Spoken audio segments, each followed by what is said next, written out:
All right, we are live.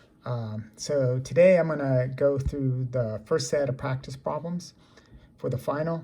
Um, Hopefully you've looked at those already, and what you'll notice that all the problems deal with feed-forward control. So all the 5 examples I'm going to do today are feed-forward examples. Tomorrow I'll post a second set of practice problems, and those are focused on kind of frequency domain analysis, kind of similar to your last homework.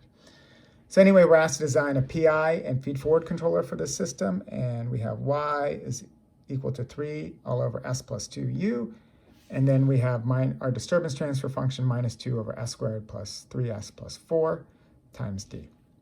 And so our first step is our PI controller. So what I do is I take the g transfer function and I put it in the standard form. So I have 3 halves s over 2 plus 1. That tells me my gain is 3 halves, my tau is 1 half.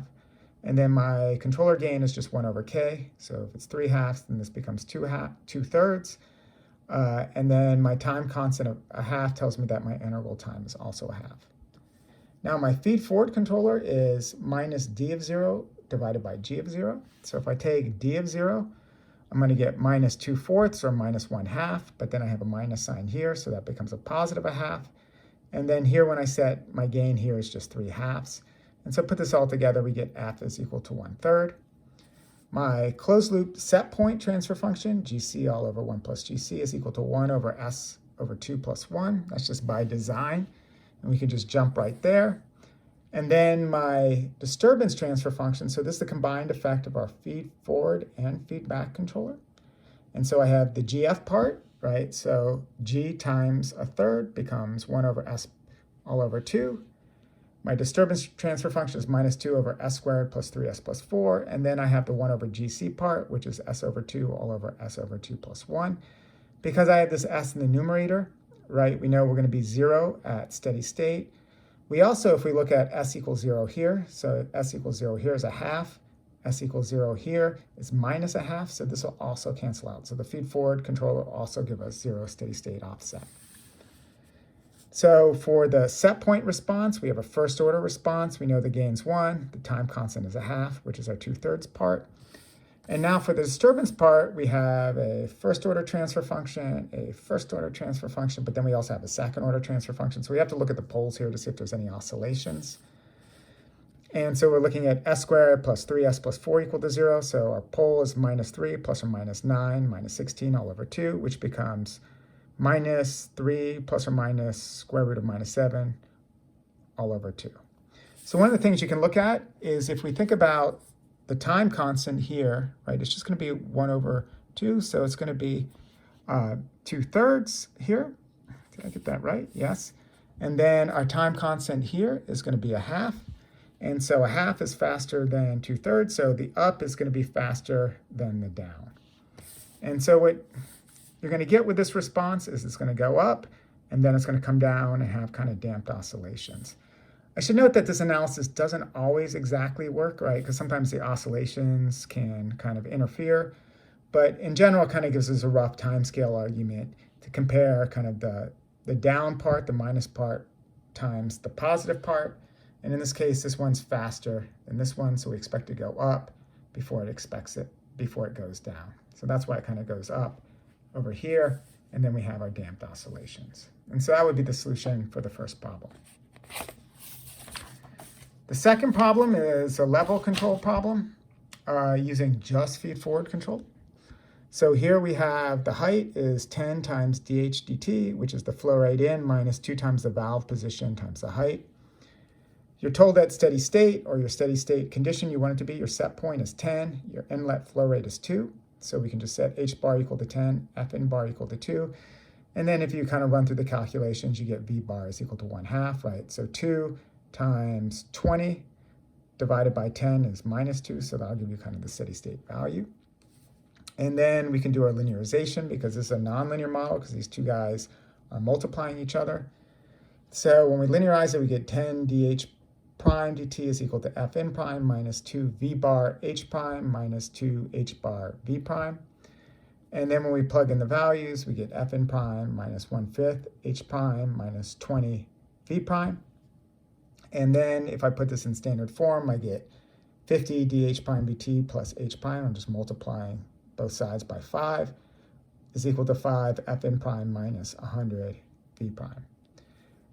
And so our transfer function, h prime, is minus 100 over 50s plus 1 V prime, so that's our g. And then our d is 5 over 50s plus 1 Fn prime. And so both have actually the same denominators. And then our deviation variables are, h minus h bar, v minus v bar, Fn prime is Fn minus Fn bar. So in this case, we're just asked for a feed-forward controller. So f is equal to minus d of 0 over g of 0, which in this case just becomes 5 over 100, which is equal to 1 over 20.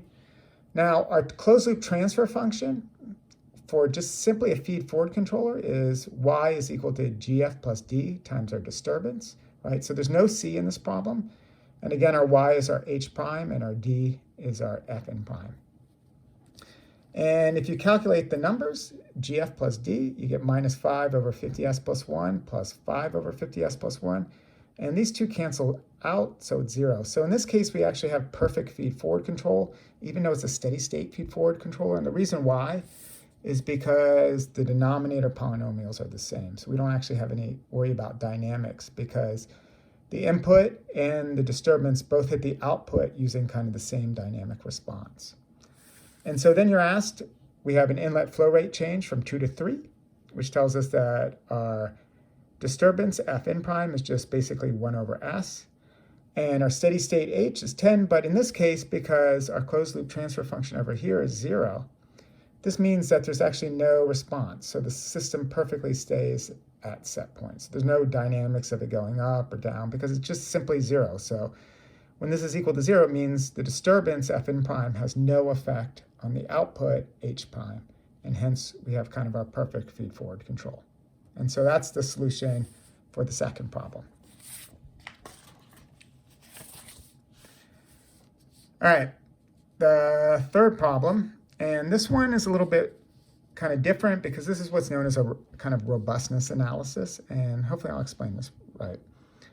So let's start with our system. We have y is equal to 1 over s plus 1u, so here's our g, and then we have our d, which is 2 over s squared plus 4s plus 5d. Our f is, we're asked for a steady state feed-forward controller. It's just minus d of 0 divided by g of 0. In this case, it's just going to be 2/5, right? Because that gain is 1 and this gain is 2/5, so it's just going to become minus 2/5.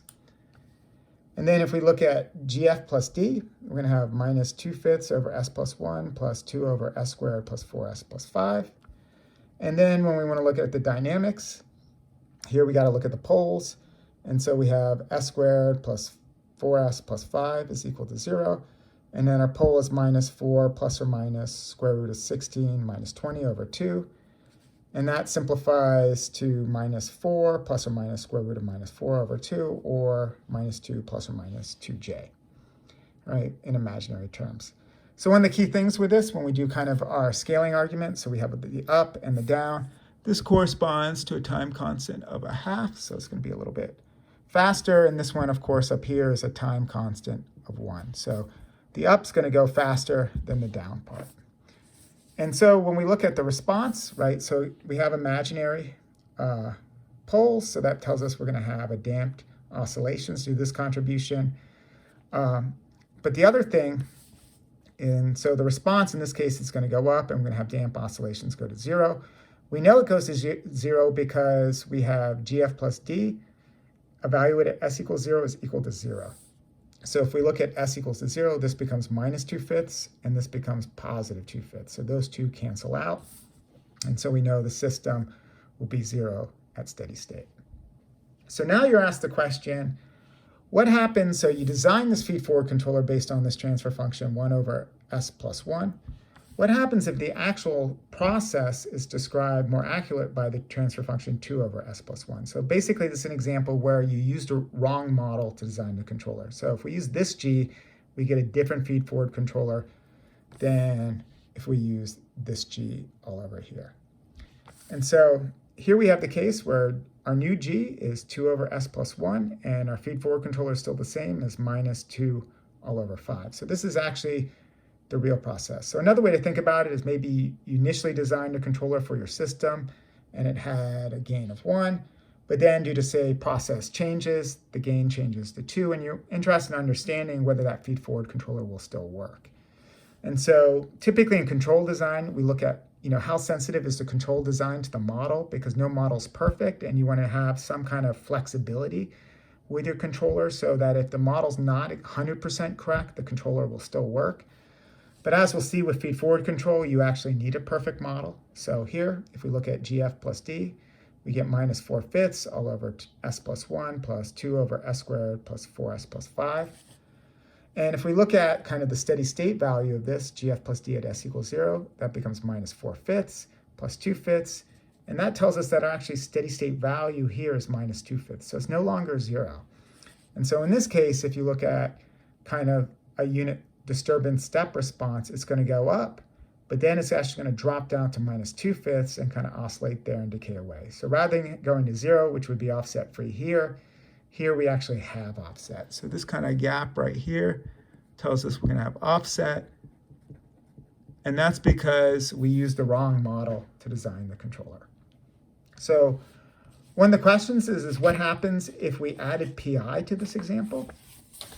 So here we're going to develop the PI controller, which I'm going to call G0 based on our initial transfer function. So that's 1 over S plus 1. Here our gain is 1, our time constant is 1, so Kc is 1, and tau I is 1. And so our controller is just simply C is S plus 1 over S. And again, our feed-forward controller is minus 2/5.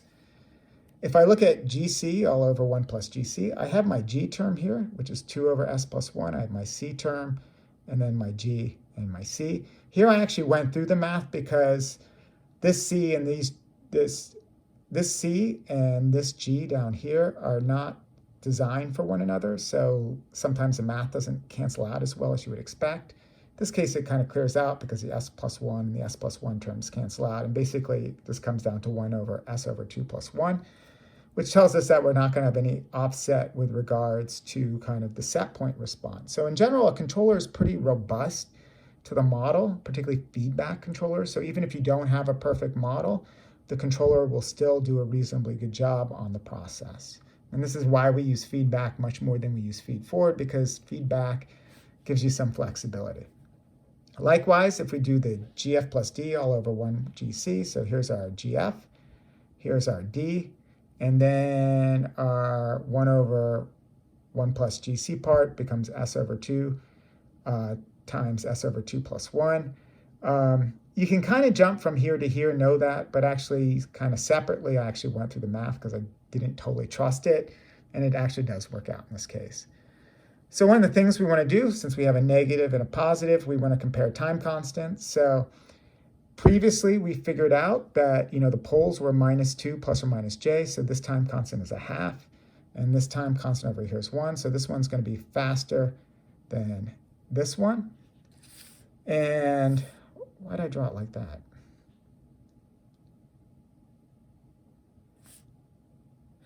Actually, I misdrew this. Let me kind of come over here. Sorry about that.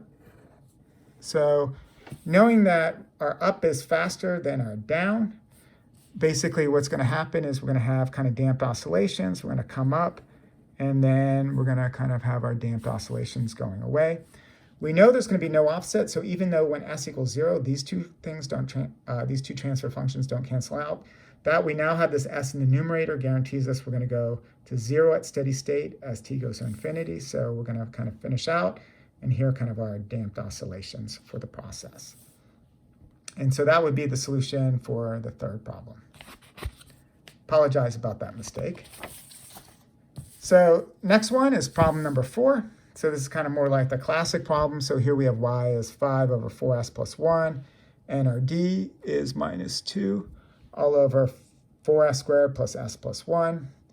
Our PI controller asks for a PI and a steady state feed forward controller. So our k is 5, our tau is 4. In this case, our kc is 1/5, and our tau I is 4.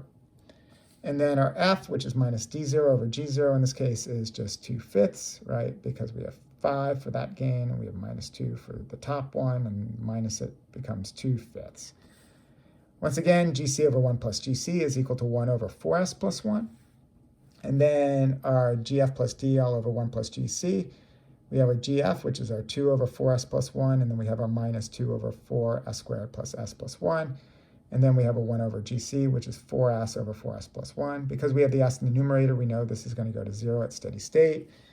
And then if we look at the poles, basically we see that this is minus 1/8 plus or minus square root of minus 15 all over 8, so damped oscillations. I think actually every example I did has damped oscillations. Anyway, this has a time constant of roughly an 8. This has a time constant of 4, so we expect the up to go before the down.